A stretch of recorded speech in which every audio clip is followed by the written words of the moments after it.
Mi gente, algo grande ha pasado aquí, el Viajero del Norte transmitiendo, mi gente. Vamos a ver qué es lo que pasa. Mira, allá abajo está él, allá abajo, mira.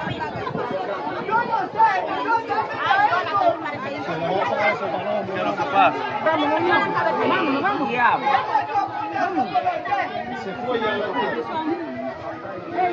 Eso fue ahora mismo en el Padre Granero.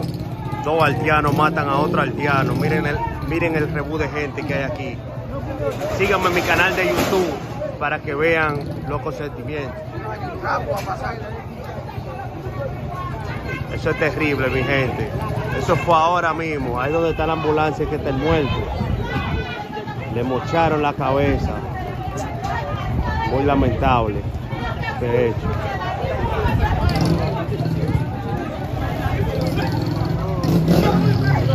Ay, mi madre. Tengo el video completo del muerto en mi canal de YouTube, El Viajero del Norte.